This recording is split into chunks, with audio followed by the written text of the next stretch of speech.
questions towards the end. Okay. Let me Yes, share sir. my screen. 2, 1. The live has started, sir. Okay, thank you, Fanindra sir. Thank you for the support. So let me just share my screen. Okay, let's go to day 4. Okay, so for those, some of you I know you have joined late to this training program.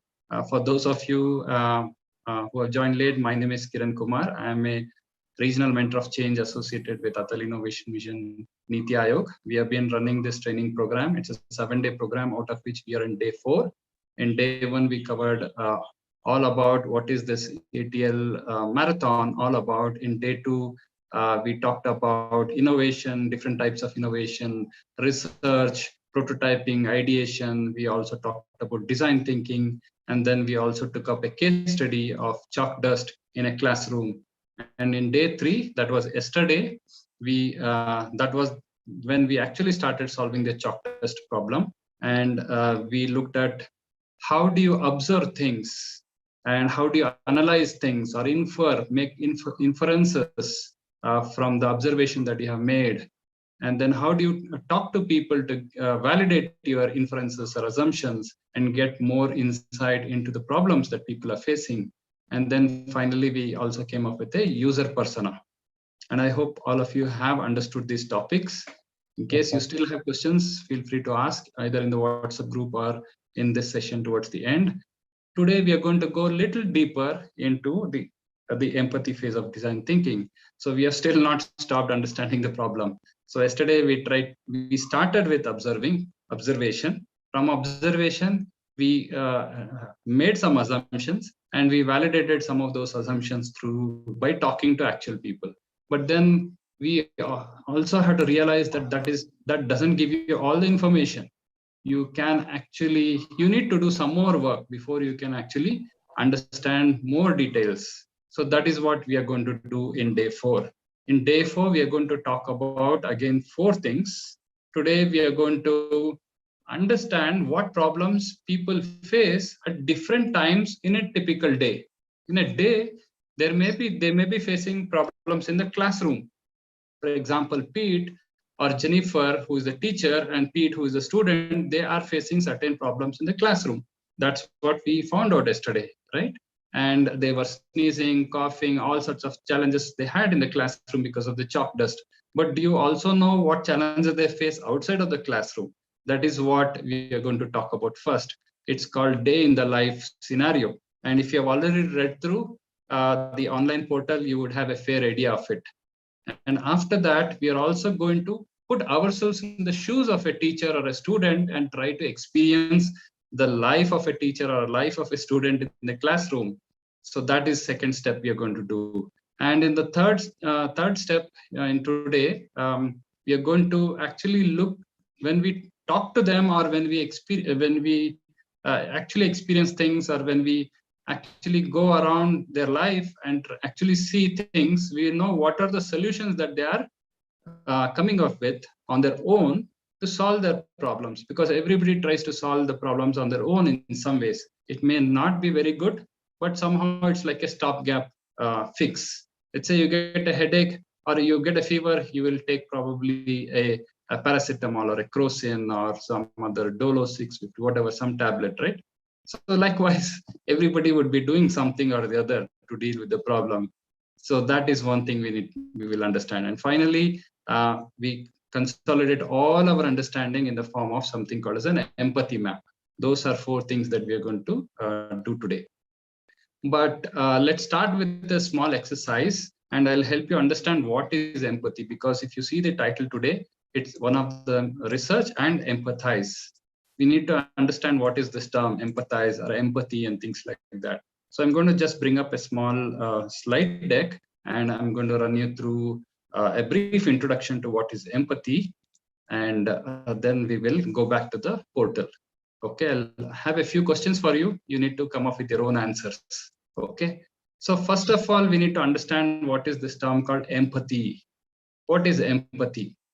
So many of you have heard this term called sympathy but have you heard this term called empathy? So Of there is a course. difference between sympathy and empathy. Okay. So sympathy is okay, showing some concern for somebody. Maybe somebody has some challenge or something. Okay, you can say something like, "Oh, okay." Uh, you can just give some superficially. You can say showing some, yeah, showing some kindness, or you can say, "Yeah, yeah, okay. I know you failed the test or whatever." Feeling sorry for them. Yes, that's right. That's all sympathy. But empathy goes much deeper than that. In when you are trying to solve a problem or coming out with an innovation, just sympathy alone will not help.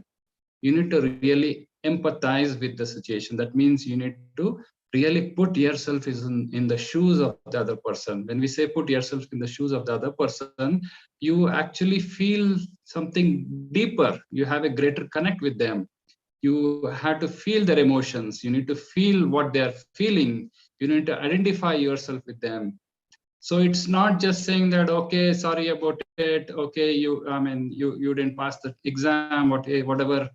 You need to do something more than that.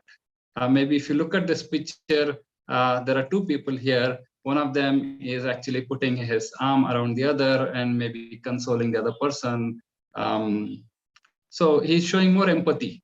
But if you're showing sympathy, you may not necessarily do it. Right? So you basically had to see things from the perspective of the other person.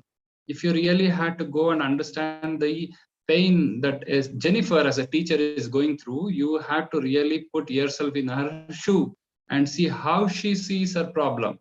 Otherwise, many a times we ignore what the other person is trying to say, and we'll say, all this is nonsense and things like that. We judge and we say, okay, I don't understand, or I don't care what you're saying. She says, I have a lot of chalk dust problem. And you say, no, no, that's not a big problem.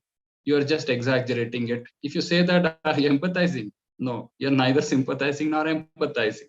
If you really need to empathize with somebody, you need to really give them a patient hearing. You need to allow them to express themselves and say everything that they want to say. And only then you get a real sense of what they are feeling, or what the pain that they're really going through. Okay, that is basically empathy, is your ability to understand and share feelings of another. So as a problem solver, as an innovator, you need to go to the level of emotions and feelings, because inherently all human beings have not only mind and thoughts, but also feelings and emotions. Inherently, everybody is a feeling person or an emotional person. We may hide our emotions, but still, um, we have emotions, we have feelings, everybody has that. Okay, it's not just we are just intellectual. When I say intellectual, we are only thinking. It's not just about thinking. Thinking is only probably verbalizing things, but deep down we have certain things we may not be able to express clearly. We show it through body language, we show it through facial expressions. Some or the other way we are trying to communicate through either body language or facial expressions. Sometimes we even hide it. So unless you can empathize with somebody, you will miss out a lot of cues. You will not be able to. Maybe they'll not forthright and they're not telling you everything. When you even talk to Jennifer or Pete, they may not be telling you everything. But by empathizing with them, by asking the right questions, you will be able to understand things better. If you closely observe their body language and facial expressions, you know that whether they're angry or frustrated or fearful or anxious. And when you sense that, you can start empathizing and saying certain things which will make them open up, and they will freely express more things with you. Yesterday, I think there was a question: what if should we do if somebody doesn't open up? If that somebody doesn't answer, when you go and talk to them, if they don't answer, what do we do? This is yet another way. You need to show empathy. When you show empathy, people will automatically feel that they can trust you, and they will become open, and they will express themselves, or they will share their problems with you. Because trust is something very crucial. When you have to empathize, if people trust you, they will talk to you. If they don't trust you, they will not speak to you at all. They will hide things from you. So that's very important that we do this. And let's understand the sympathy versus empathy. Sympathy is okay, you're just feeling at a superficial level. Empathy is basically you're able to understand emotions and feelings. I think I already mentioned this. Okay. So in the first case, sympathy example, he's saying, I'm sorry, that must hurt. That's all he's saying. But in the case of empathy, this girl is crying or probably feeling sad, and this guy is also feeling sad because of that. So he's feeling the pain or the emotion of the other person. When you can relate to another person so deeply, then you understand their problems and challenges very well. Then whatever solution idea you come up with will definitely solve the problem. If you don't go to this level, if you don't go to the level of emotions and feeling, you will not be able to relate. You're just making a lot of assumptions. Okay. Yeah, I think somebody, can you please mute yourself? There's some background noise. Sir, can you mute yourself? Yeah, please be muted. Okay. And now let's do 4 exercises, very quick exercises, because we'll run out of time otherwise. So this is one example. A friend fails a test. Here is a scenario. Imagine you're a student and a friend in your class has just failed a major test or exam. Your friend is distraught because she studied really hard and still failed. Even though you got a good grade on this test, you remember what it is like to fail. How will you empathize with your friend? What will you tell your friend? If the friend is with you and she's feeling really sad or bad or feeling bad about her failure, how are you going to empathize? Can you put your what you feel in the chat window? What do you think? How will you respond to this friend of yours? Okay, it's okay. Try hard. I'm there for you. Okay. What else? What other answers? No, you will feel sad. That's okay. But what are you going to tell the other person? You may feel sad, yes, no doubt. But what will you tell your friend? How will you empathize? Will you sympathize or will you empathize? Okay, go ahead. Don't worry. Do not worry. I will help you. Okay, that may be one way of putting it. Okay. Okay, the next exam will come first. Understand your feelings. Okay, your knowledge is important, not marks. Fantastic. Don't be discouraged. Okay, we can't achieve anything by being sad. We need to find where we are lagging, due to which we have failed. Okay, don't give up. Fantastic. So you're putting some encouraging words. Say, be confident. Okay, fantastic. So you don't worry. Fail means first attempt in learning. Fantastic. Okay. So yeah, so you need to, and I hope you are not just saying these words just for the sake of saying it, and you say it with feelings. You really feel for the person. It should not be superficial. There are people who fake things. They'll say very nice words. You'll feel as if they are really empathetic, but they really may not have any empathy for the other person. They may be faking it also. So don't never fake anything. Be genuine and say with concern, with emotions, with feelings. You also should feel that pain. Yeah. So there are many examples. Let's see one of the answers that I found. It says, you don't try to fix things for your friend. Okay. I mean, he has already failed. You can't do much about it. You could just say, I'm so sorry about your grade. I know how hard you studied and how disappointed you must feel. And yeah, you can, I mean, all the answers that you gave is also fine. So this is just one I picked up from somewhere. So you could, when you say that I know how disappointed you must feel, that means that you also understand. You're saying that I also understand your disappointment. Instead of saying don't cry like a baby, if you just say don't cry like a baby, then he gets even more irritated. Your friend gets even more upset. So rather than that, you should say I also understand. This is one example. Let's go to another example. A student gets bullied. You know the term bullying, right? So let's say in a school restroom, one student gets teased and pushed into a stall by other kids. Imagine you're a kid watching this interaction. How will you demonstrate empathy to the kid who bullied? What are you going to do? The kid is getting teased or he's getting bullied, maybe a smaller kid, and he is quite afraid. and there are bigger bullies who tease him or who do all sorts of nonsense, what are you going to tell him? So, and those bullies may be even elder than you. So if you have the strength, yes, you can shout at them, you can go after them, you can chase them away, or you can beat them up, whatever. Yeah, I will complain to ma'am, maybe one way of responding. Don't be afraid. So you need to show empathy to the kid. Not to, you probably are not talking to the bully himself, but how are you going to empathize with that kid? Okay, don't worry, we will complain to the teacher. Okay, I will fight the kids who are bullying. Okay, don't be worried, I will say to the teacher. Okay, don't bother. Okay, yeah, so there are many things that you could say, but again, you need to say it with emotions and feelings. Let's teach him a lesson. Okay. So I'll beat the bully black and blue and then rusticate them from teacher. Okay. A lot of answers. Okay, fantastic. So yeah, you can beat the bullies, but you need to empathize with the kid also. Okay. You can pulverize. Okay, fantastic. Let's see what one of the answers is. First, you remember what it is like to be picked on or bullied, right? You yourself had to feel that emotion on the receiving end. And somebody is bullying you, you should feel that same emotions. Maybe if you are able to take them on, yes, go ahead and take them on. Otherwise, if you're also afraid of being thrashed by those bullies, then you may wait for those bullies to leave.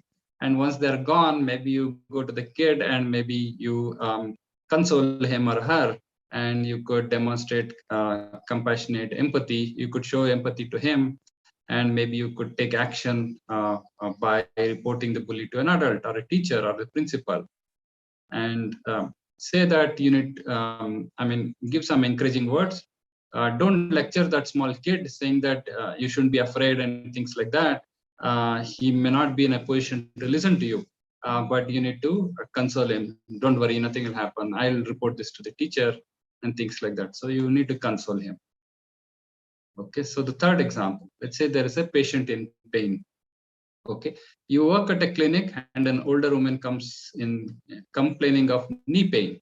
Okay, arthritis is basically a problem with the bone joints and things like that. It causes a lot of pain, especially the knee starts paining, or especially with older people. And there are many practical solutions that you can offer. Let's say you're a nurse or a doctor, but how will you show your empathy? What will you tell this woman? What are you going to say? Don't worry, you will be fine. Okay, nothing will happen. Don't worry, I will say. Okay, anything else? Get well soon. Okay, I want to help her in walking and comfort her, but what are you going to tell her? What are you going to tell her? Any other answers? Think positive. Okay, if you say think positive, I will. Okay, don't be pain. Happy if you think, okay, I know you pain, don't cry. You just feel normal. Okay, you can say many things. Okay, so there are many ways you can comfort her and you also feel her pain. Otherwise, there are many nurses who are rude.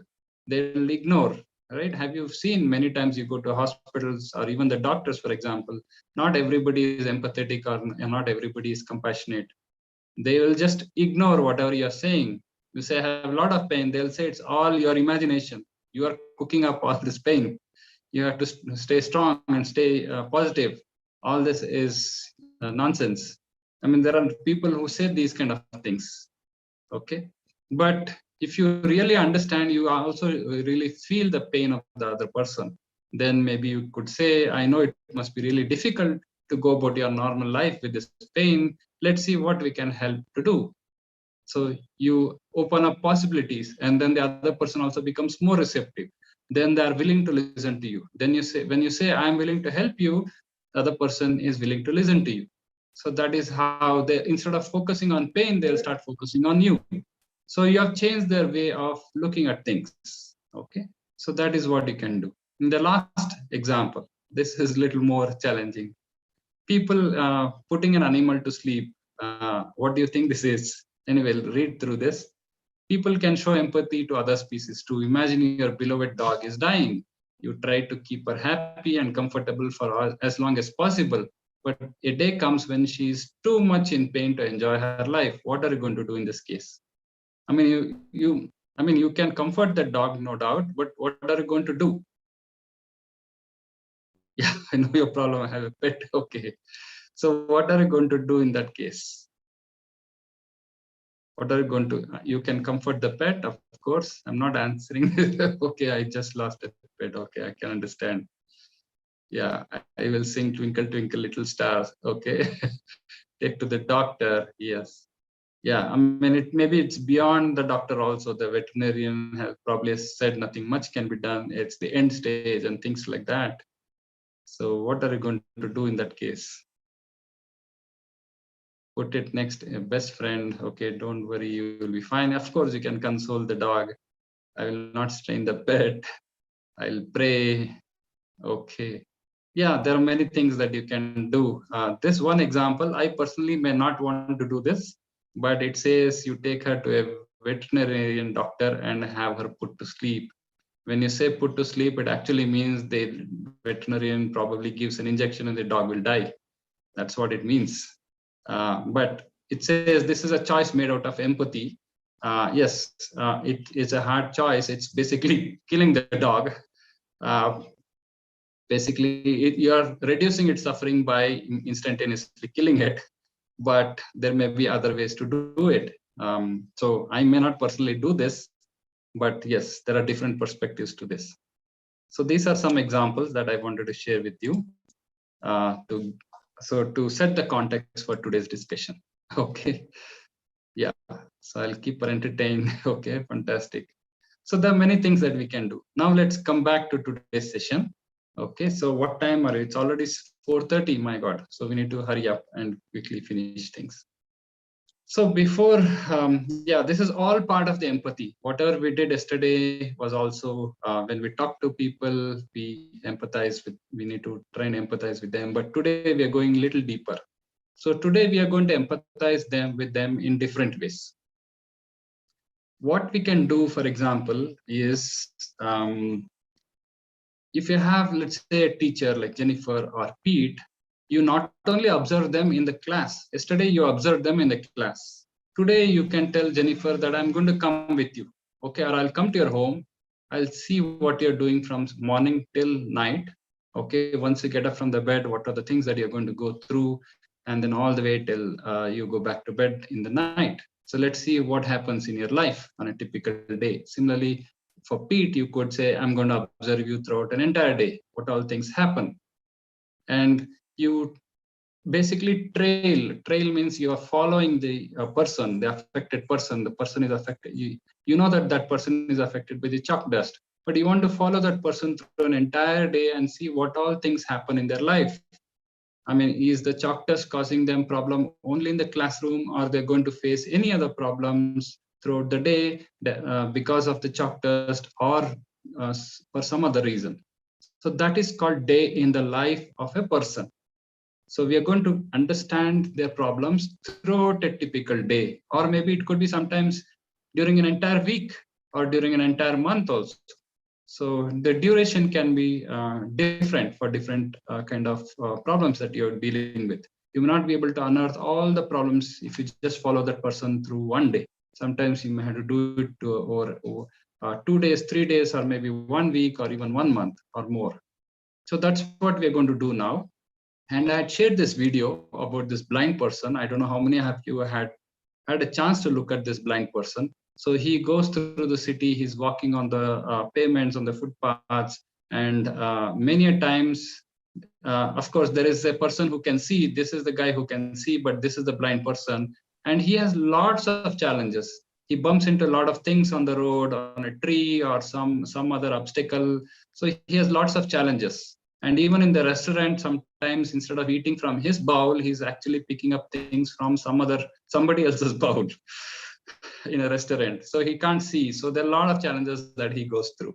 So if you watch this video, you'll really understand the day in the life of a blind person, what it takes for a blind person to live his day, walking around on the street, going to maybe getting out of his house, getting into his house, maybe going to maybe school or college or work or restaurant, everywhere, how he eats, how he goes through his daily routine, you will completely understand his daily routine. Similarly, there is another example of a nurse who is in a hospital. If you watch this video, you will understand what kind of challenges, especially this particular nurse, it's a real example in which you can actually see what challenges she went through as a nurse treating COVID patients in hospitals. And she's wearing this mask all through the day. And that mask, because she's wearing all through the day, it has left a lot of marks on her face. I mean, I'm sure you would have all faced these challenges.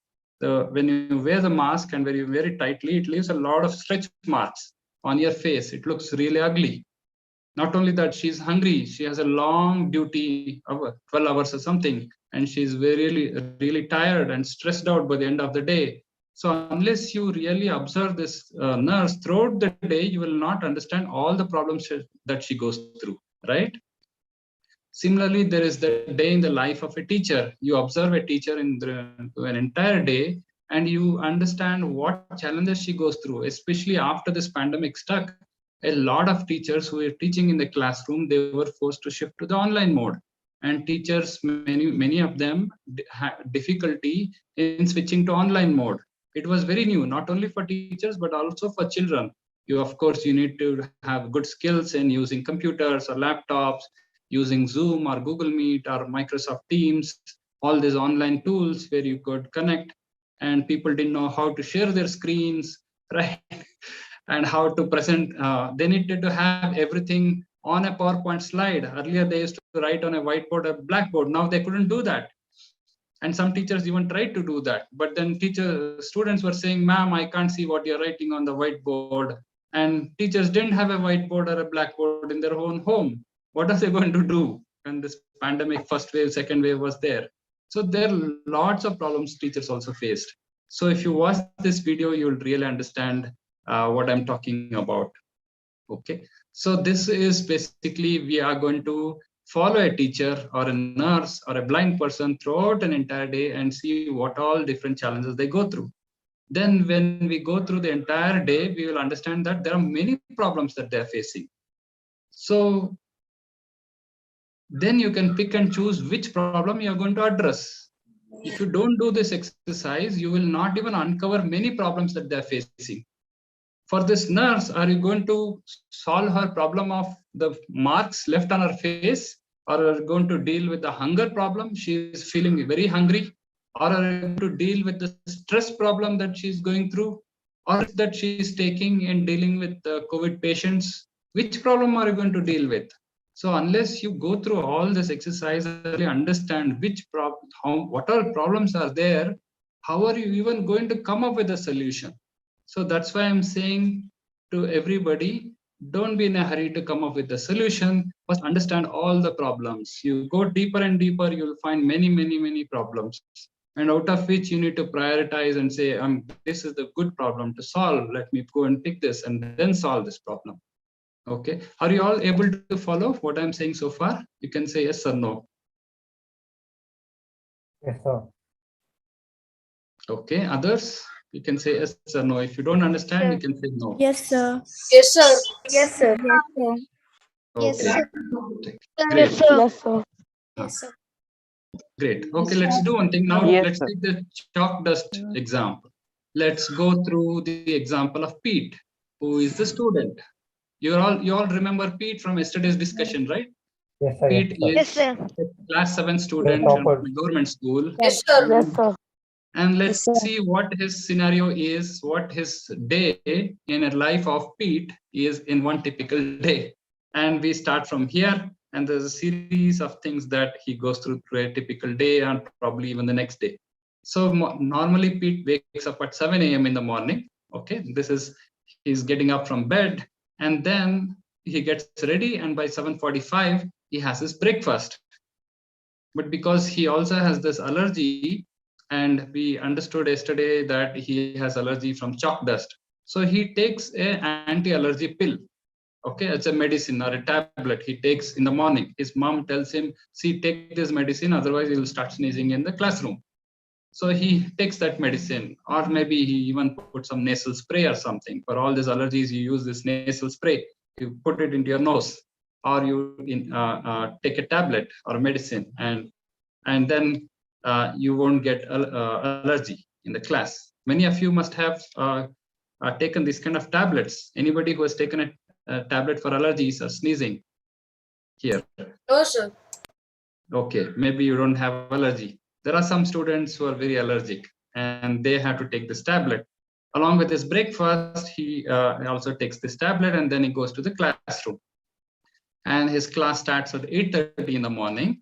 Okay, so this is the kind of scenario that we are dealing with in a typical day. It's not only in the classroom, but we have started much early. Now, if you see, we started from the time he wakes up from bed, and then his breakfast routine, and then he takes this medicine, and then he comes to the school. When he comes to the school, teacher is wiping the blackboard. He's not getting any allergy. He's not getting any sneezing, nothing.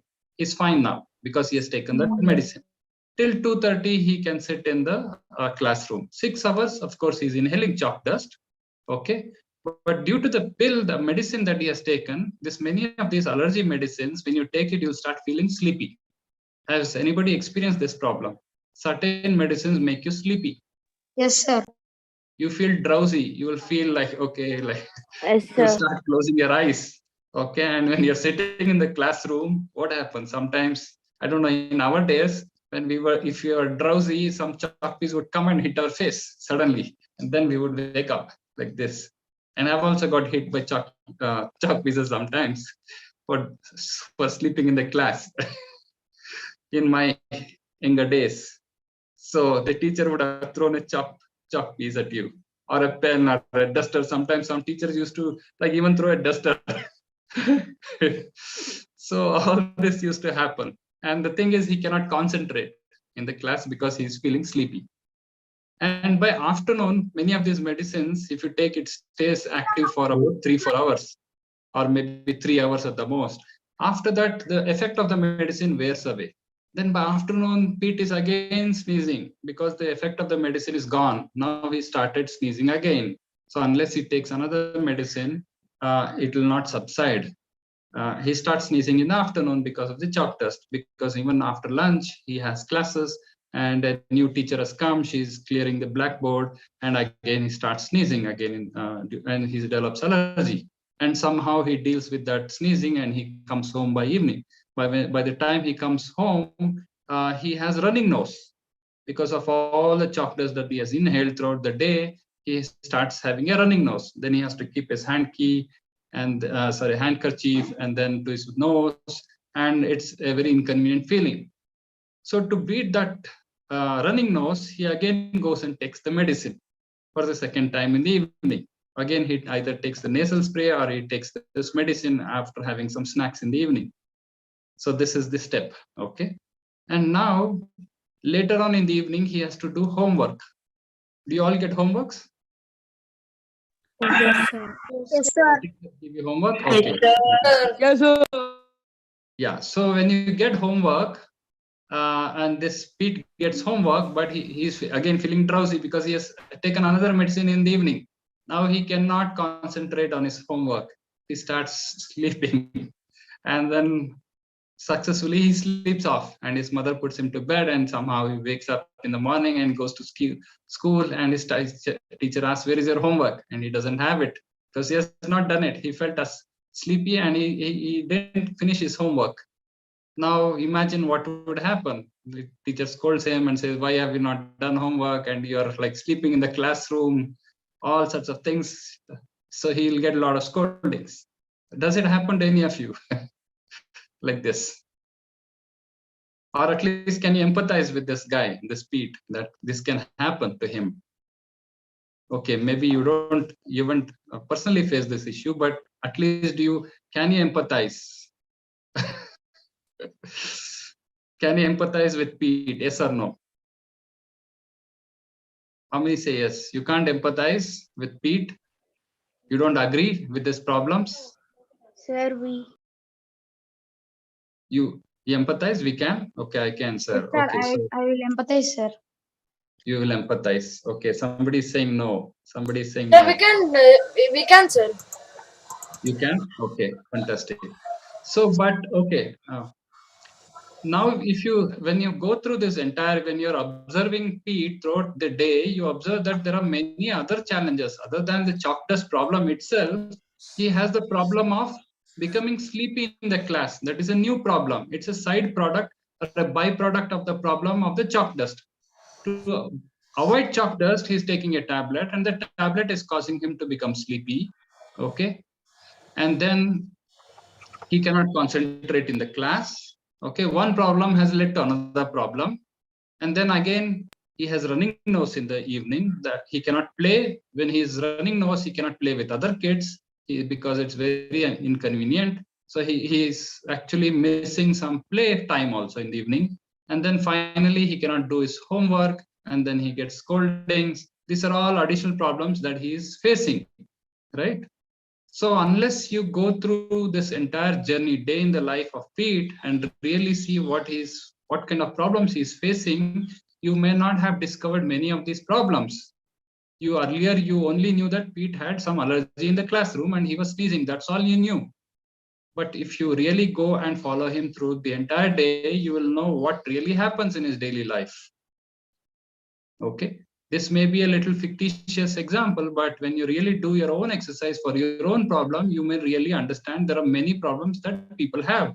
Similarly, if you do the same exercise for Jennifer, who is the teacher, she may have her own challenges. If you do the same exercise for John, who is the cleaning staff, he may have his own challenges. So everybody has their own challenges in a typical day. So which problem are you going to solve? Are you going to solve the chalk dust problem? Are you going to solve the sleepiness problem? Are you going to solve the homework problem? Or are you going to solve the problem of missing fun time in the evening with his friends? Or are you going to solve the problem of getting scoldings from the teacher? Which problem are you going to solve? There are many, many problems now. Huh? Chalk dust, sir.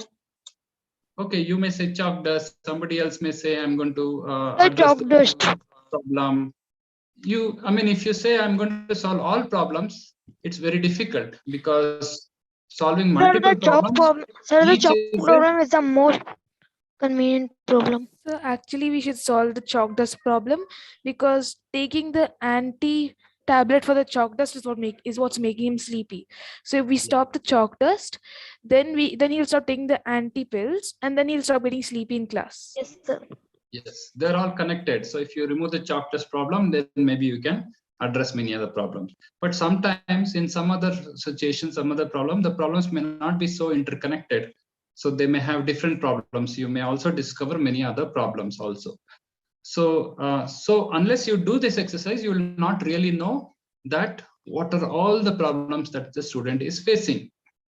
Okay, or the teacher is facing, or the person is facing. So you really need to go through an entire day and try to understand the problems that a person is going through. Only then you can say, okay, I'm going to tackle this particular problem or that particular problem, or you can say chalk dust is a core problem. So if I solve this, then all other problems should be resolved. So, or you can say, no, solving a chalk test is a big problem. I may not be able to do it, but maybe I'll make sure that he can still finish his homework. Or maybe you can say, I'll make sure that he doesn't have a running nose, or he gets more playtime in the evening. So you can decide which problem you want to solve. And the solution that you come up with, the ideas that you're going to come up with will depend on which problem you pick up for solving, right? So in this simple case, you could just say, okay, I'm going to pick up and solve the chalk dust problem, because we have already decided more or less that we are going to solve the chalk dust problem. That is how we started off. But normally it doesn't happen that way. You can't even say in the beginning that I'm going to solve the chalk dust problem. You just start off observing things, and then you go deeper and deeper. You start analyzing the problem, then you start talking to people, then you do this journey, day in the life activity. Then you'll start seeing, oh, there are so many problems. I thought there is only one problem in the beginning, but now there are so many problems, and you may even get confused after this activity. Which problem should I pick up, right? So, but you need to make a decision somewhere, and you need to say, I'm going to solve this problem. For example, take the case of Corona. How are you going to deal with that problem? So can you say like chalk dust problem? Can I, if we stop Corona from, if we can kill the original Corona, will it solve all the problem? It's not so simple, right? In the case of Corona, it's just spreading and spreading and spreading. Even if you give vaccines, still it is spreading. Of course, people who have taken vaccines are also getting COVID. People who are not taken vaccines are also getting COVID. There are lots. It's a very complex problem. In such a very complex problem, which problem are you going to deal with? Are you going to say, okay, make mask mandatory for everybody? Or you can say social distancing mandatory for everybody? Or you can say weekend curfew, weekday curfew, lockdown, right? So if you see what is happening, everybody is confused today. Governments are saying one thing today, one thing tomorrow, one thing day after tomorrow. We are also doing different things in different times, different guidelines. So, so one day there will be night curfew, one day there will be morning curfew, one day there will be afternoon curfew. Once it will be online classes, once it will be physical classes, and children should get vaccine, children should not get vaccine. So you should take 1 dose, you should take 2 doses. Now they're talking about a booster dose. So which problem are you going to solve? You're going to come up with a vaccine? Are you going to come up with the most fantastic face mask? Are you going to come up with some sensor technology which will solve the social distancing problem? Which problem are you going to solve? So you need to pick one and solve it. You cannot solve everything. And you need to solve one in which you have the skills, you have the talent, you have the technology, you know how to build it. If I say, go ahead and build a vaccine, are you capable of building the vaccine? Do you have the technology? Do you have the resources? You cannot, right? Maybe if I say, come up with a better face mask, you may be able to attempt, because face mask is something much simpler that you can do. Or I can say, maintain social distance, put some sensor or some beeper or some buzzer so that if somebody comes near you, it can buzz.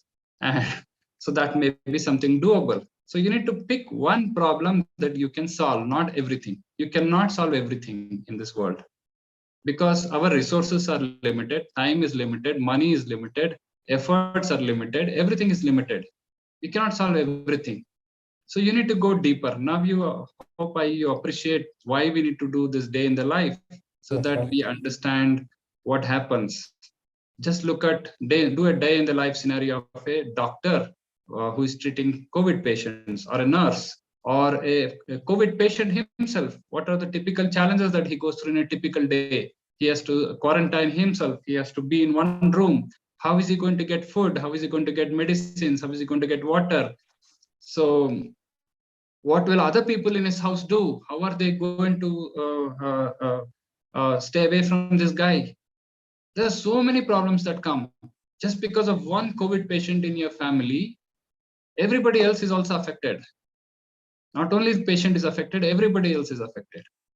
So you really need to do a day in the life scenario of a COVID patient to really understand what exactly happens. How is he going to, by the time the COVID patient gets up in the morning, how is he going to have his breakfast? If he's a working guy, he has to work. Even if he has COVID, maybe he has to work sitting at home. Maybe you open his laptop and maybe he still has to work unless he has high fever. Otherwise, he may not get pay. Or what if his job is like driving an auto rickshaw or a taxi? What is he going to do? He's not earning money, right? So many problems will come. So unless you go really understand in a typical day what happens, you will not know which problem to tackle and how many problems are there in the first place. Then you pick one problem and tackle it. Okay, so this is the day in the life scenario. Now, step 6. Here we are going to experience what the other person is experiencing. So what we need to do is, this is even greater insight. So far, you are just observing. Yesterday we observed a person. Today we observe the person going around, going about their job in their entire day, and then we also talked to the person yesterday as part of the interviewing technique. But there is yet another technique. You yourself try to experience the life of the other person, maybe the blind person. Put probably a cloth in front of your eyes and try to walk like a blind person and see what happens. Can you even walk 10 steps without falling down or bumping into something, either on the road or in your own home? Can you do that? You need to try. Only then you will know how difficult it is. Or be in the hospital and work like a nurse, or be like a teacher and see what are the challenges the teacher goes through in an online schooling environment. So unless you put yourself in their shoes and experience life as they experience it, you will not understand really. So this is another way of getting greater insights into the problem. Let's watch this. I don't want to play the video here because of the challenge I told you yesterday. Sometimes this YouTube shuts down the live streaming itself when I play the video. But you watch this video, you can actually see this teacher is wiping the blackboard. She's written a lot of stuff on the blackboard, and when she starts wiping it, there's quite a bit of chalk dust that is spread in the air, and she starts sneezing, and it's very discomforting for her. And this video, you can actually see a student sneezing, sitting in the classroom and sneezing. Maybe chalk dust is spreading and she's sneezing because of that. So what we are going to do as part of step 6 is we ourselves are going to go into a classroom and go and write a lot of stuff on the blackboard. And then we take a duster and we start wiping it, and then see what happens to us. Are we going to sneeze? What happens to our hand? It may become rough. And maybe some chalk dust falls on our skin, on our hand, and does it cause allergies and skin rashes? And does our clothes become dirty? So when you yourself experience it, you know for sure what the other person is facing. So this is the experience chart or experience log that you need to create. As a teacher, you go and say, what was the objective of your activity? You need to say to experience how a teacher experiences chalk dust in the classroom. What was your experience? You say, I stood in front of the blackboard and started cleaning the chalk writing on the blackboard. Where did you experience? In the school classroom, of course. When did you experience? I experienced during the first period of the school day on a Monday morning. And what was your experience? The chalk dust started spreading in the air. I inhaled some of the chalk dust and started sneezing continuously for a few minutes. Some of the chalk dust went into my eyes, causing it to itch. So whatever you experience, you write it in this experience log. And any additional remarks? You can say, I had dry cough for another few hours after the class. The teacher was still coughing even after the class got over, because she had taken a lot of chalk dust into her mouth and it had gone into her throat, and then she was still coughing and coughing here and there. Similarly, if you do a similar exercise for the student, and the student will say, okay, I sat on a bench in the second row of the classroom, and what was your experience? The students, as a student, you could say the chalk dust started spreading in the air. Some of the chalk dust fell on my face and also on my school uniform. I bent down to cover my eyes from the spreading chalk dust. I inhaled some of the chalk dust and sneezed a few times. Additional remarks, I had a running nose during the rest of the day, and it was awful holding a handkerchief to my nose. This is the experience as if you are a student. You need to go sit in the classroom and experience things yourself and write down your experiences as you experienced it. You need to write it down in something called as an experience log. Experience log is just a table with a series of questions and your answers. You can frame your own questions and you can fill your own answers. Make sure that the kind of questions you frame are can cover all the details that you want to capture. If you click on this download experience log, it will open a template which you can download. So this is a blank template. You can go and fill up all these questions, and you can go to file, download, and download this template. Okay, and fill it up. So that's what you're going to do as step 2. So is this clear? I believe this is a simple activity to do. Sir, very simple. Very simple, right? Yeah. Anybody else who didn't understand this step number 6? Who didn't understand? Is there anybody who didn't understand this activity? So when you say yes, sir, does it mean that you didn't understand, or you are? So if you didn't understand, you can say no.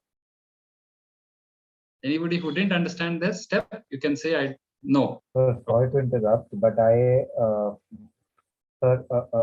so this is sir, you may remember me. This is Sarthak, sir.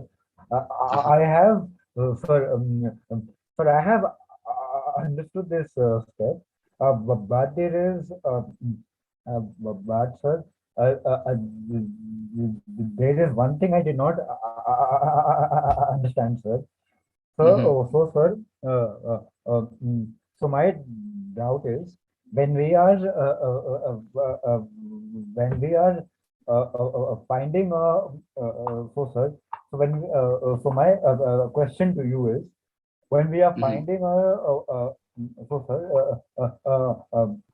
you said that when you are finding like when you are finding a solution to a problem, you should pick only one. Uh, uh, uh, uh, uh, you, you should One pick only problem to one. tackle.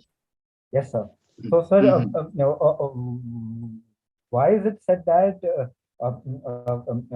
Why is it said that you can pick only one only one problem to tackle the Okay. solution? Yeah, the question, I mean, why do we need to pick only one problem out of many problems? Because every problem requires a different kind of solution. Coming out with the solution will take effort, time, money, energy, everything, right? So at a time, you can do one thing. If you put your hands multiple things, you may not be able to do a good job of everything. So my suggestion is pick one problem and do a good job of solving it. Then once you've solved one problem, you can always go to the next problem and solve it, and then the next problem and then solve it. Because your time, effort, energy, everything is limited, and you need to concentrate on one thing at a time. It's better to do one thing at a time. That's it. Okay. Yes, but it doesn't stop you from tackling all the problems over a period of time. So that's all. That's simple. You can still tackle all the problems. Not necessarily. My suggestion is keep it to one focused problem that you want to pick up and solve that problem well. Okay. So this is the second step. Step number 6, right? Step number 6 is what we have looked at. And the third step we need to do is when we in day 1 we observed them. Then we saw that the teacher was using a duster in the classroom to clear the blackboard, the chalk writing on the blackboard. And then we interviewed them. When we interviewed them, we asked the teacher, how does she deal with the problem of chalk dust? She said that I'm going to use some wet cloth, and sometimes I also bring a mug of water into the classroom, and I dip that cloth in the water and then squeeze it, and then I erase the blackboard so that it stops spreading dust. So she said that also, right? We identified that she had come up with her own novel way of solving the problem. So that means everybody, every user is somehow trying to deal with the problem on their own, in their own little ways. They may not be able to solve the problem in its entirety, but we are always trying to solve because we are creative human beings. We see the problem and we try to tackle in our own limited ways. We may not have much money or time or effort to actually come and innovate, but everybody is trying to do something to solve the problem on their own. Even if the student, when he says, he bends down his head and tries to avoid the chalk dust falling into his eyes or face, he's trying to solve the problem by maybe putting his hands like this in front of his eyes. So that's a solution that he's trying to do. Maybe somebody else might put a face mask and come and sit in the classroom, right? And somebody may put a visor or a shield, a glass or a plastic sheet in front of the face. Nowadays, we see people wearing a sheet also, right? Because to avoid COVID. Similarly, if you want to avoid chalk dust inhalation, you could do that as well. Or who can stop you from even wearing a helmet in the classroom and sitting it? So everybody may be doing different ways to solve the problem. So we need to understand what are those problems and how people are dealing with those problems. Unless we do this activity, unless we understand what people are doing, we may actually again come back and solve the problem with the same solution. What if we go and tell the teacher that, okay, why don't you take a simple cloth and dip it in water and then clear the black? Are talking about already doing it. What great innovator! I'm already doing this. Why do I need? I already know this, right? And if you see a student that why don't you take an anti-allergy medicine, he might say, no, I'm already taking it. Can you come with some better solution? I thought you are a good innovator, but are you suggesting these kind of silly things? So you need to first of all know what are they trying to do, and then whatever solution you come up with has to be better than that. If it is the same solution or it is worse than that, definitely your users are not going to use it because they're not going to benefit from it, right? So as well as that. So the first thing you need to do is look at what solutions they're already using and then come up with better ones. So how do you, first of all, you also need to look at what solutions are they're using. For example, in this diagram, if you look at, there are 4 solutions that the teacher is using in the classroom. She's using a duster, the regular duster. She's using a dry sponge. One teacher may be using a duster, another teacher may have tried with a dry sponge, thinking that the sponge will absorb some of the chalk dust. But then she realizes that the moment she starts rubbing with a dry sponge, a lot of white patches are formed on the blackboard. The blackboard, instead of being black, it becomes a white, a sort of a patchy white board. And whatever she writes after that, it will not be visible to the students because it's so patchy. Yeah, whiteboard with a marker is another solution. We have not come to that yet. This is with the students and teachers or schools that have blackboard. And then another teacher says, okay, I'm going to bring a mug of water and I'm going to dip my sponge into it. And then I'm going to clean the blackboard or a green board, whatever it is. So that is her solution. And then the cleaning staff, if you ask him, he says, I use this broom and I clean the classroom. So there are different mechanisms that are being used to clear the chalk dust or clear the chalk dust in the classroom in different ways. Of course, the broom is not useful for cleaning the blackboard itself, but the dust that has fallen on the ground. That's all. It has very limited applicability as far as cleaning the blackboard is concerned. We will address it will help you clear the blackboard, which each of them have their own advantages and disadvantages. Now, if you were to plot a simple table, it's called a comparison chart. So we are going to create a comparison chart and list down all the solutions that teachers or students or who are using it, and list down all the advantages and disadvantages of them. What are the advantages of this duster, sponge, dry sponge, wet sponge, broom? What are the disadvantages? Okay, a duster is simple to use. It's it costs very less, and it's reasonably effective in cleaning chalkboard, but it spreads a lot of chalk dust around. It leaves bits of smudges on the blackboard. Wet sponge is simple and easy to use, costs less, highly effective in cleaning the blackboard, but it requires water with a wet sponge or cloth frequently. You need to water the sponge. And the water may spill in the classroom, creating a mess. So it has its own disadvantage. So when you compare and contrast all this, the various solutions, you will know how they are. So whatever you need to come up with as an innovation has to be better than existing solutions. It should not be the same level or worse than the existing solutions, right? So that is what you need to do. So this is the comparison chart. If you click and download this template, you can fill up this chart. And here is an example as well. So you can fill this template and by knowing what are the existing solutions. So how do you know what are the existing solutions? By observing them, by talking to them, by experiencing things yourself. Through various means, you have already discovered all these various solutions that they are using, and all you have to do is compare them and look at the pros and cons of it and put it in a comparison chart. This is step number 7. Okay, we have covered 3 steps so far, and I'm going to go to the last one now. So far, are we clear? Is there anybody who didn't understand step number 7? Yes, sir, we are clear. We're good to go. Okay. So anybody else who did not understand, sir?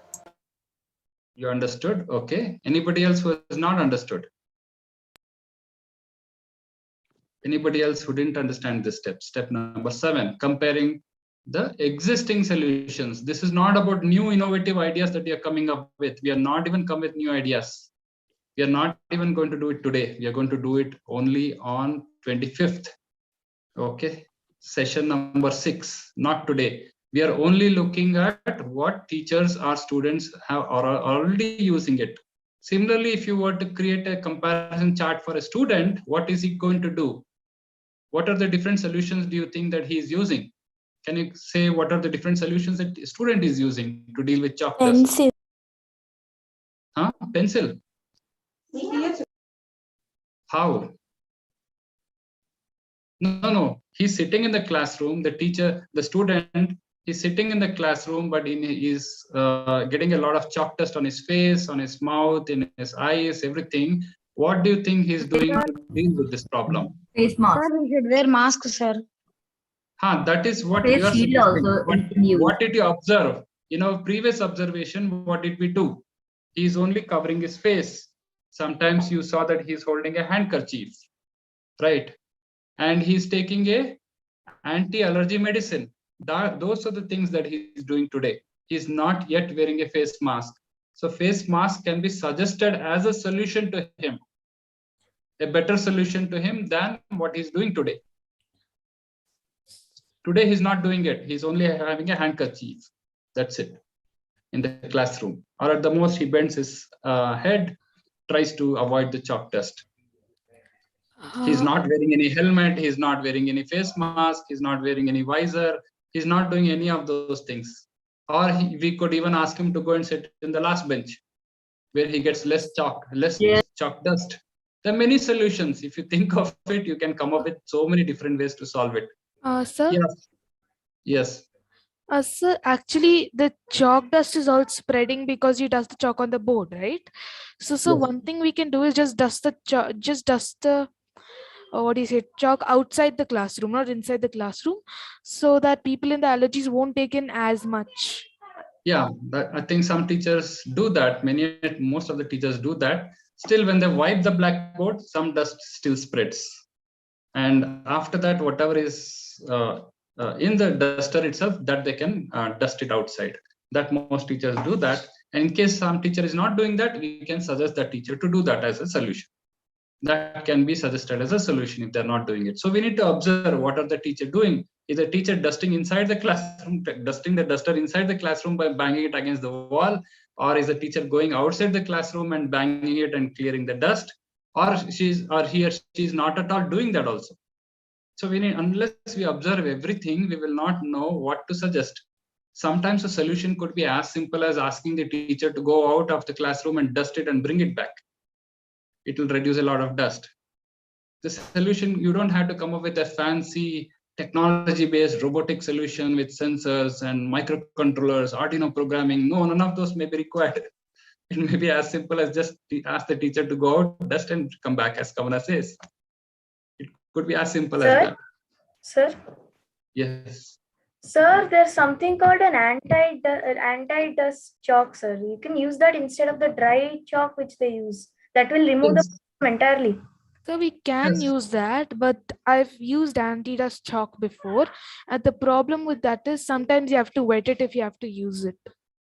Yeah, so we'll look at the solutions part on 25th of January. Okay, when we get to the solutioning it, first thing is we need to know what they're currently using. Maybe if they're already using that dustless chalk, then you can't suggest the same solution to them. If the teacher is already going out of the class and banging the duster and clearing the duster, you cannot go and suggest the same solution. So first you need to know what they're currently doing. If you don't even know that, you are coming out with some solution which maybe they're already using it. That's the point here. In step number 7, all we are trying to do is just look at this, identify and compare existing solutions being used by people. That's all. We are still not thinking of new solutions. So this is the first step, to understand what solutions are already there, what people are already using it. Then we will figure out later on. Okay. Now can we go to step 8, the last step for today? I think we have already crossed the time, but yeah, we'll try and cover it as quickly as possible. Maybe in the next 5 minutes, we should wrap it up. Okay. So the step number 8 is basically we empathize with the people. Of course, we have been empathizing with all the steps. We are still empathizing. So that means we are putting ourselves in the shoes of the other person. That's what we did when we experienced how the teacher or the student is experiencing the problem. Even through observation, we are empathizing with. Even when we talk to them, we are asking questions, empathizing with their problems. Otherwise, we could not have come this far. Now, all we are going to do is we are going to consolidate all the information that we have gathered in the form of something called as an empathy map. Okay. So let's go to, okay, before I go to that empathy map, I hope many of you watched these videos. This was the second challenge I shared in today's WhatsApp group, and I shared this. This was challenge number 2. So when you actually went through this video, I don't know how many of you have gone through. If you have gone through this video, what did you feel? What did you feel at the end of watching this video? This is a very powerful video. Who watched this? And what did you feel? Can you say that? What did you feel by watching this video? There's an old man and an old lady. And what do the hospital, okay, let me make it simpler for you. What do the hospital staff do to this old man and old lady? Anybody who watched this video? You didn't watch, okay. You should watch it later on. What did the hospital do to this old man and old lady? So actually, the hospital, they brought them together. Yes. Next to each other. Perfect. But why did they do it? Why did they bring them together? Why did they bring them together? Come on, I think you should be able to answer easily. So I was not able to watch much of the video. I watched it during class. Okay. I wasn't able to watch much of the video. You should watch it. You should come prepared. All of you should watch it before you come. At least the challenge is part of it, because the most important videos. Whatever I share as challenge, that's the most important videos. Please do watch it and come, because I'm going to ask you questions in the class.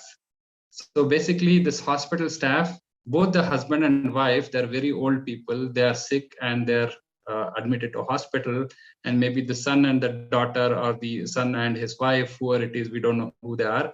They also come to see the parents, and out of empathy, because earlier the lady and the man are probably put in different wards or different ICUs, wherever.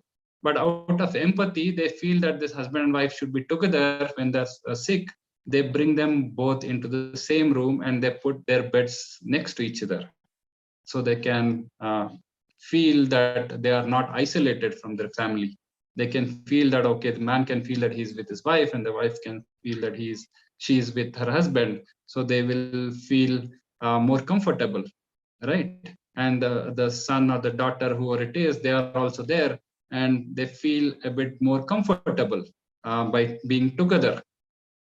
And if you actually listen to the video, the man says, we have known each other from childhood, something like that. So both the man and the woman, the old lady and the old man, they have known each other for such a long time. Now they're so aged, but they have a lot of bonding. And realizing that they need to be brought together, the hospital staff actually brought them together into one ward. It's a very touching video. It's a very short video, but very powerful video. And you have also seen the Thai ad that went viral yesterday, wherein the man goes around on streets. He puts some coins to the beggar, and then gives some food to the dog, and many things. And this video is also very powerful. It has a lot of empathetic, it brings a lot of empathy in you, looking at people in a typical, this video is shot in a hospital, but it brings out a lot of things, of what different people are facing. Then finally, the question is, what are you going to do to them? I mean, if you are empathetic to them, how can you deal with their situation? Right? So if you were in this hospital, what would you do differently to make the man and the lady more happier? So unless you watch the video, you will not be able to answer this. So please watch it and come, because you will not understand what I'm trying to say if you don't come prepared for the session. Because everything that I say will just be words. If you watch this video, your reaction and the way you're going to react when I speak will be very different. Okay, I think only probably Muskan watched it, right? So actually, I watched the Thai advertisement. I had watched, but these two videos are a lot more powerful than that. This Sir, old I too watched the video. Sir, I too Okay. watched the Thai ad, sir. Okay, fantastic. If you have watched it, you can really understand what I'm saying. Otherwise, if you have not watched it, you may not understand. Okay, so there's a lot of empathy in these videos. Okay, so now when you have empathized through different ways, we are going to create something called as an empathy map. Okay, I'm going to that empathy map. This is a chart that you're going to create. This is basically on a sheet of paper. You can draw like, you can put a rectangle and then a smaller rectangle, or two smaller rectangles at the bottom, and then you put some two diagonals in the middle, and then you mark the different quadrants. First is think and feel, you write on top, and left side you say here, right side you say see, and bottom you say and do, and at the bottom two rectangles you say pain and gain. This is what you're going to fill. This is the template. And what we are going to fill in this template is all the things that we have gathered so far about the people affected by the problem. Basically, let's take the case of Jennifer, who is the teacher. What does Jennifer think and feel? So Jennifer thinks that my allergies are increasing. Should I quit my job? That's what she's thinking. And what does she feel?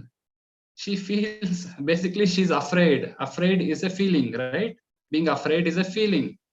She's afraid of developing respiratory problems if she continues to inhale chalk dust for many more years. So she's thinking of quitting her job. What does she hear from other teachers? Teachers in other schools say they don't have chalk dust problem. So that's what she's been saying, hearing. Then she's thinking maybe I should quit the school because these guys have only blackboard and chalk dust. Maybe if I go to another school that has whiteboard, they don't have any chalk dust problem, then my health will also improve. And what did she see? She saw another teacher quit her job, unable to bear with the chalk dust allergy. Yeah, please mute yourself. There's a lot of noise. Hello, can you please mute yourself? So she is seeing that another teacher has quit her job because another teacher also has chalk dust allergy.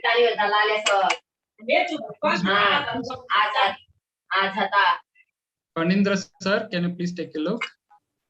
Sir, he is just an Sir, Yeah, there's a lot of background noise from somebody. Can you ask people to mute themselves? yes, sir, I muted, sir. Oh. Okay, great. So can we continue? So now what does she see? She basically sees another teacher has quit her job, unable to bear with the chalk dust allergy. Okay, so she is becoming more frightened that she is also going to develop respiratory problems. That's what she's seeing. And what does she say? She says, I can't do homework corrections in the evening due to my allergy. When you speak to her, when you interview her, this is what she actually says. But did you, when she said this, she only said that I can't do homework corrections. That's all. But maybe she never told you all the other things. So that you have to get it through so many different ways. You need to observe, and maybe you need to even observe what she's speaking to other teachers or what she is thinking and feeling. Unless you understand her body language, you will not be able to understand what she's actually thinking and what she's feeling. Outwardly, she's maybe only saying that I can't do homework correction, but she may be thinking of quitting her job. So unless you go really deep and observe her body language, you will not even understand this. So all her anxieties may be making her quit her job. So if you really understand her emotions and pain, then you know how serious the problem is for her. Then you will prioritize solving the teacher's problem or many other problems. This will give you a sense of which direction your solution should take, which problem you should tackle. So unless you know the urgency, the priority of the problem, or unless you know the feelings and emotions of people, you will not know which problem to take first, which problem to solve first. And today what she's doing is she's just using a wet cloth erase blackboard. And what is the pain she has? her palms gets rough and she has throat allergy and she has skin rashes, eye irritation, it dirties her clothes. That is, they're all her pain. And if there is any improvement to be done, what is the gain she is going to get? A dust-free classroom is what she aspires for, or her needs and wants are, and better health and cleaner clothes. That is also her expectation, or that is what she's going to gain. So if you see all the things that we have done so far, we have just put it in the form of a few post-it notes on this chart. That's it. That's all we are going to do till today. Okay. So similarly, you need to create one for Pete, one for Brad, one for John, who are basically the student, parent, and cleaning staff. So for a few representative people, like the persona exercise that you did yesterday, you have to create a empathy map also. The empathy map will really tell you not only what people tell you openly, but also how they feel, their emotions, what they're thinking, what they're seeing, what they're hearing, what the pains are, what the gains are, everything it will tell you. So by this time, you have really empathized and understood the pains and problems and challenges and issues of people. You have really gone deep, and you know well that this is what it is. This is what Jennifer wants. This is what Pete. This is what Pete's problem is. This is how he's feeling it. This is how his emotions are. This is what he's hearing, seeing, doing. Everything that you'll understand. So this is the culmination of the primary research. All the primary research that you have done so far, you're going to finally put it in the form of an empathy map. Is it complex? Is it difficult to do? That's all we have for today. We're done for the day. And you have similar challenges. I've given 2 challenges. You can create an empathy map for this girl carrying a pot of water. Okay, yesterday I told you that you may not be even able to take 10 steps or 8 steps, and you should watch this video to see how this girl, she's a city girl, she goes to a village in Africa and she tries to carry some lot of water on her head, and from some remote rural area, and it's very uneven terrain, and she really struggles coming back to her home. This is something very interesting video you should watch. And similarly, there is the day in the life of this guy who is moving about on a wheelchair. You will see that he struggles so much. Sometimes he actually falls down onto the road itself with his wheelchair, and the wheelchair doesn't cross, it can't climb up footpaths, and it can't get into doors because the door has a frame at the bottom. The wheelchair cannot go into the house. He cannot come out of the house. He cannot go into the house. And sometimes the footpath has a slope, and then the whole wheelchair starts tilting, and suddenly he may fall down. So a lot of challenges that he'll face. So unless you watch these videos and document your observations, you create a day in the life scenario for this guy, and you create an empathy map for this girl, then you'll really understand the pain that this girl is facing, or the pain this boy is facing on the wheelchair. Okay, so it's a continuation of the same challenges that I'm giving you. Every day I'm giving you new challenges, but related to the same problem. Clean drinking water problem of a village woman called Ramaka. And now what this girl is trying to do is she's trying to experience the problem that Ramaka is going to face. So she's trying to do the same job herself. And this guy actually is also, he's not really a paraplegic, but he's just sitting in a wheelchair to experience the life of a paraplegic. And he's trying to see how life will be, how difficult it is. And he does this in Oxford in UK. And first of all, it's very cold out there. Sometimes it's raining, and he has to hold this metal wheel, and the metal wheel is so cold, and he actually gets a lot of bruises on his hands, on his palms, because he has to continuously push that wheel and move forward. So it's so challenging. So you need to experience this yourself, at least by watching the video. Okay, and then you can submit the challenge. So that's pretty much what I wanted to share today. If there are any questions, I can take it now. I think I've already spent 1.5 hours. 1 hour are not sufficient, I guess. Yeah. So let me stop sharing. And is there anything else, anything that you would like to ask about today's topic? Or have you understood? Anybody who has not understood what we have discussed so far today? Or all the 4 topics that we covered today? Do you think that this is valuable? You can say yes or no.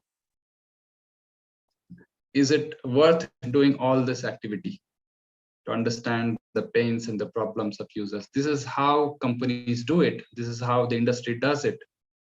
But of course, they do it with a lot more rigor. But I have simplified it a lot less, simplified it many ways so that it's simple for you, for school children to understand. I've made it very simple. But you go to any professional in any industry, you ask him empathy map, they will know. You ask them what is user persona, they will know. Anybody who is in the innovation problem solving department, they will surely know about all of these. They will know what is primary research, secondary research, interviewing techniques, all of these they will know, because these are all standard. These are not something that I have created. These are already there, that companies are using it, businesses are using it, governments are using it. Everything is already there. It's all standard practices. But I've made it simple for you to understand.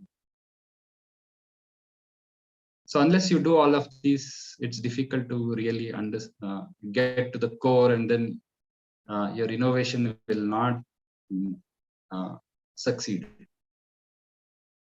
Yes, go ahead, Muskan. If you have a question, you can ask.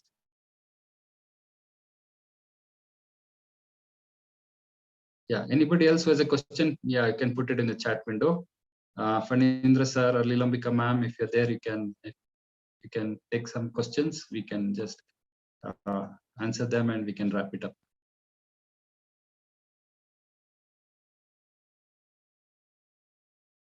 Yeah.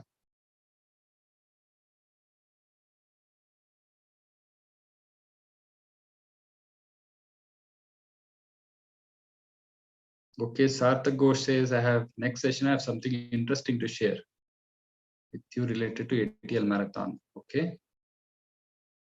And what is the question, Muskan? How many challenges should I submit in the website? You can attempt both the challenges if you want, or at least attempt one.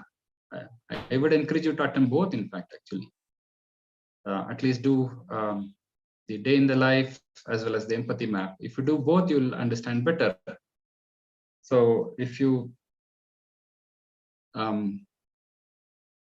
so the more you do these exercises on your own, these challenges or activities on your own, you will get a good practice. And then when you really do it, when you're solving a problem or you're innovating, you need to really use this kind of templates to capture all the information. Of course, you should not fudge it. That means you should not cook up your own information to fool somebody. Because sooner or later, people can find out if you just cooked up all the data all by yourself. Because if they ask a few probing questions, the jury members can find out whether you have really done your research or whether you have just written this data yourself. Because you will not have depth, you will not know any answers. You would have just cooked up some story and you would have written in this empathy map. You can write anything in the empathy map. People do write all sorts of things. But have you really done primary research and written it? Or have you written something on your own? Okay, I have a doubt. When you are finding a solution to a problem, is it possible to ask yourself to find only one situation? I'm not sure I understand. Can you speak and say what the question is?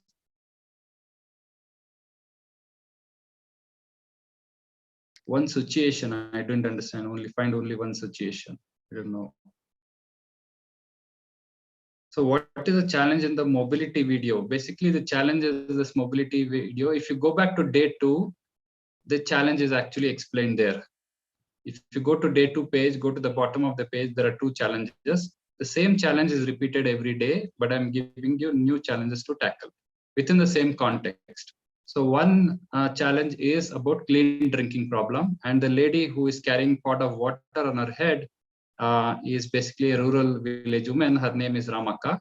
And in today's challenge, day 4, we are looking at somebody trying to experience what Ramaka as a village woman is facing. So this girl you see in the video, she's a city girl, but she goes to a village in Africa and she tries to carry pots of water on her head. And you will realize how difficult it is for her to carry that water. Similarly, the one mobility is basically the case study of Pavan, who is actually a paraplegic. A paraplegic is a person who has been paralyzed from the waist down. Basically, he cannot stand on his own legs. He can only sit on a wheelchair and move. And he's a college student and he struggles to move around, and he's so dependent on others. So he has to move around. And how can we solve his problem? How can we make him more mobile and more independent? That's the challenge in day 2, if you see. And today, if you basically what we are trying to do is, in the video, you actually see a person trying to put himself in the shoes of Pavan by sitting on a wheelchair and going through the day in the life of a wheelchair-bound person, and trying to experience the kind of problems that people who are sitting on a wheelchair normally experiences. They cannot cross the road easily. Sometimes they fall down from the wheelchair. Sometimes they cannot go from road to the footpath level because the footpath is at a higher level. They cannot get into the house or come out of the house because the door has a frame at the bottom. The wooden frame at the bottom will restrict the wheelchair from moving in and out. A lot of hazards they go through. So if you can record all these observations, write down all your observations in the form of a day in the life scenario, then you can basically understand a lot of problems about this paraplegic person. Then you can say, okay, I'm going to solve his problem in such a way that he doesn't fall down from his wheelchair, or maybe I'll cut the wooden frame at the bottom of the door frame so that he can easily move in and out. Or I'll provide a ramp so that he doesn't have to climb steps. When he has to enter a building, there will be a ramp. Through the ramp, he can just move up. So there are so many solutions that are possible, provided you understand the problems of these people. That is why we have the challenge.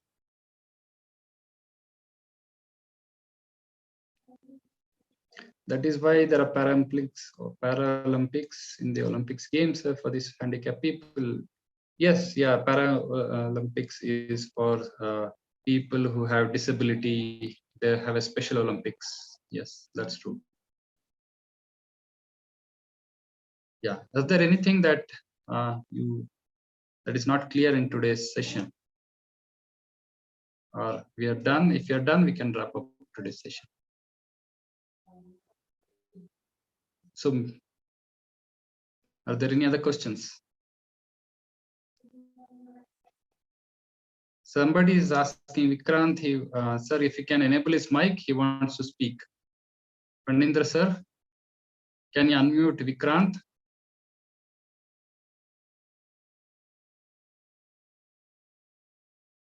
Pandindra sir, are you there? I'm not able to hear you. Vikrant, maybe you can just type. Yes, yes. Can you unmute Vikrant? He wants to say something. Yes, sir. Am I audible? Yes, yes. Yes, sir. Sir, actually, I wanted to ask that in the day in the life scenario, we have to in the challenge one which you send on the group.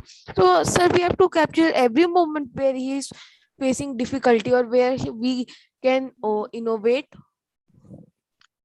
Yeah, first thing is, don't worry about innovation. Right now, you try and understand where all places that person goes in a typical day, and then you can also capture what kind of problems he faces or what does it do at various places. So that is all you need to capture right now. In the day in the life, you just capture what all does the user do and what kind of problems does he face. That's all. And what to innovate will come next. Hold on to the innovation part. Don't innovate right now. Don't come with ideas as yet.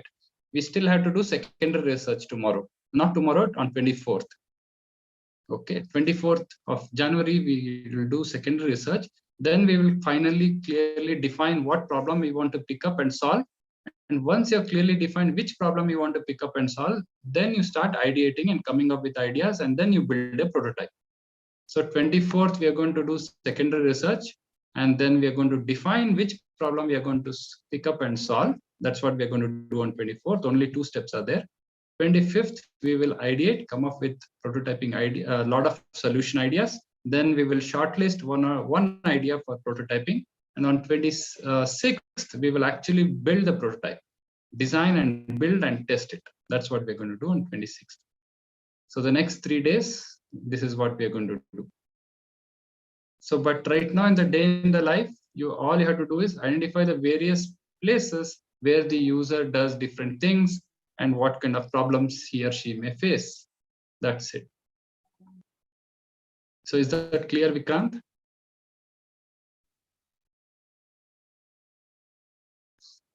Okay, Sarthak Ghosh, you want to ask your doubt?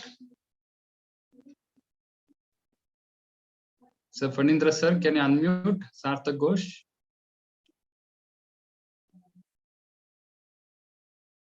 Fanindra sir?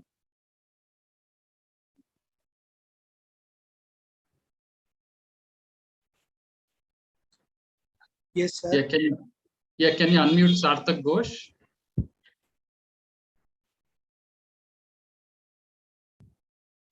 Sarthak, you can unmute yourself. Yes, sir. Yes, sir. Yes, sir. He's So, unmuted. sir, I have a doubt related to this session, sir. So, sir, before I ask my doubt, let me just, sir, let me just tell you that I'm really honored to meet you once again, sir. And and I'm deeply enjoying this session. So, sir, my doubt for me to ask you is, so, sir, when we are, when we are finding when we are finding a solution in a problem, is it really possible to, sir, is it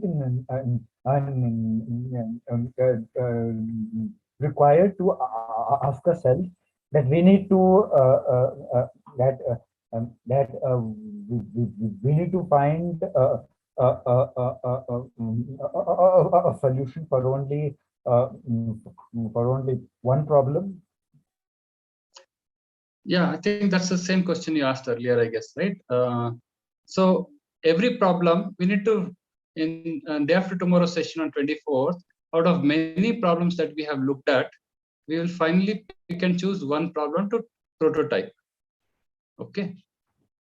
You can sometimes, it may be possible to combine multiple problems into one bigger problem and then prototype it. Either we can do that, or we can segregate the problems and say, okay, I'm going to tackle this particular problem and build a prototype. Then I'm going to take another problem. Okay, so every problem may have a different solution. So we need to pick one problem, the most important problem that we want to pick and choose and prototype, build the prototype, then you show it to the user, get some feedback, improve on it. And if that is satisfactory, then you go to the next problem. So that is how we need to approach problem solving. If we start handling multiple problems at once, we may not be able to do justice to any one of them properly, right?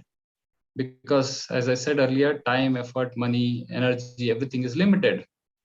So we need to take one problem and solve it well, rather than trying to take up too many things. Yes, every problem has a solution. Yes, that may be true.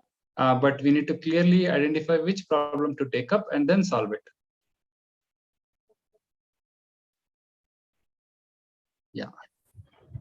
Okay, I hope I've answered your question. Okay, so yeah, I think, should we place images for the day in the life scenario template? Yes, you can do it in two ways. You can, preferably if you can put some images, it will be great. Even if you can't put images, at least put the text. If you see the template, there are a lot of boxes there I've put. You can either go and fill some text into it, or if you can also put some pictures and text below it, like how I have shown it, you can do something similar also. Okay. So these are not very standardized templates. These are templates that you can customize on your own because every company, every business customizes a template depending on how they need it. So it's only important that you understand the concept that you need to capture information in a typical day for a particular person, and how we capture is up to us, whether we can write it in straight line, vertically or horizontally, or like a zigzag line. It's up to you how you do it, whether you use pictures, whether you use videos, whatever you want to use, it's up to you. As long as you convey that information that from morning 7 a.m. to night 11 p.m., what all things that this particular user does, if you can capture it in a way that is simple and easy for other people to understand, that is good enough. So there are no hard set templates for any of these. Okay, great. So all the best. And tomorrow is 23rd. Tomorrow is Sunday, right? We are not having any session. But in case you think that we should have a session just for question and answer, I will be willing to conduct a session from 4 to 5. So let me know on the WhatsApp group if you think that we need to have a question and answer session. And 24th, we will again continue with the training sessions. 24th, 25, and 26th January, we'll have 3 more sessions. But tomorrow we can have one session just for Q&A, question and answers. Any questions that you have, I can answer it tomorrow. We can spend more time on your questions and answers. Otherwise, most of the time is taken up with me speaking and explaining the concepts. So we may not be getting sufficient time to answer your questions. So we can do that tomorrow. But please let me know if we need to have that session. Let me know before, preferably before 12 noon, so that we can plan it. Okay. So all the best. And so please work on the activities, assignments, exercises, challenges today. And let's come back again for the next session. Okay. So